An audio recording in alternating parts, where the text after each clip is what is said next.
4 a.m. first fruits. Get up at 4 a.m., study the Bible, and compile it in a video lesson 10 minutes for you. Chapter by chapter Bible study series, and we're in Psalms 18. This Psalms is very significant.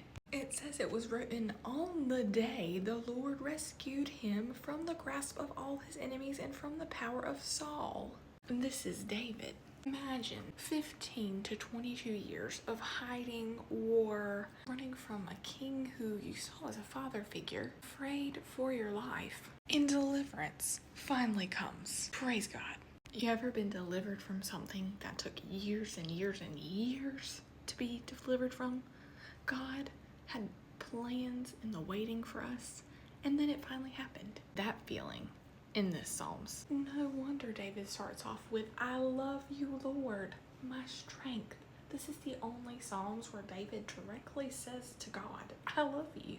Another thing about this Psalms, it is also in 2 Samuel 22. Not verbatim, but extremely close. I love you, Lord, my strength. The Lord is my rock. We also learned recently that the name Lord, all caps, means Yahweh. It is written Yahweh in the Hebrew Bible. So when you see it in the English Bible, all caps Lord, that is Yahweh. We're seeing David call God his rock here. Where I seek refuge. Why? The man had to hide in a rock. A limestone crag. My rock, where I seek refuge, my shield and the horn of my salvation, my stronghold. My rock is mentioned 12 times in Psalms. A rock is solid, unchanging, and is most frequently used in military metaphors. It starts off as literal military tactics, and you see it pointing directly to the Messiah. In the Old Testament, the rock, Sur or Selah, in Hebrew was a tactical necessity. It was the higher ground. It was protection, an impenetrable literal rock. And if you were in a battle, you wanted to be at the top using it. And then David, he had to physically hide in a rock. So when David is calling God his rock and his refuge, he literally lived in a rock. And we can't forget the other people who used the same nickname for God.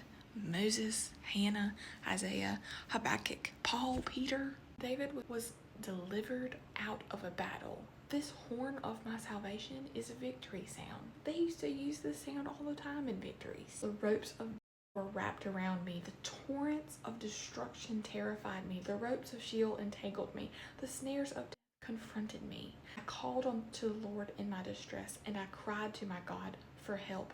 From his temple he heard my voice, and my cry to him reached his ears. Torrents in Hebrew is nashal. Do you remember the wadis we talked about? Well, you could see floods of water coming to wadis, the torrents of water. And so he was able to physically see the torrents of destruction coming. David is crying out, and it reached God's ears. And here's what happened. Then the earth shook and quaked. The foundations of the mountains trembled. They shook because he burned with anger. Smoke rose from his nostrils, and consuming fire came from his mouth. Coals were set ablaze by it. The passion of the glory that David is giving God for this deliverance is amazing. You can feel the adrenaline of it. Let's just think about the timeline, okay?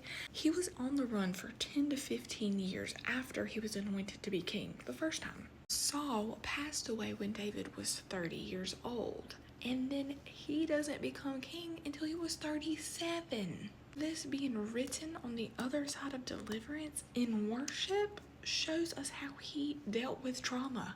Trauma being processed through worship turns into a testimony. David prays to God, it reaches God's ears, and God answers, not quietly. It says, then the earth shook. Heaven moved when David prayed to God. It may not have been as fast as David wanted, but it moved. Verses 4 through 19 describe David's near-death experience with quotes like cords of death, torrents of destruction, snares of Sheol. God doesn't quietly intervene, but he shakes the earth. And then verses 20 through 29, David becomes king the right way, even when every chance for the wrong way came about. David did it the right way, and God honored that. And then verses 30 through 45 is David giving God glory for the victory. David is saying he didn't just rescue me, but he gave me the strength. Victory being a partnership here, and it was initiated by God. God didn't need David. God didn't have to have David, but he used David. He allowed David to experience it. And then 46 through 50 is a praise among the nations and a messianic echo. I will sing praises about your name. He gives great victories to his king. He shows loyalty to his anointed, to David and his descendants forever. It's a wink to the Davidic covenant in 2 Samuel 7. And anointed, Mashiach, in Hebrew means Messiah.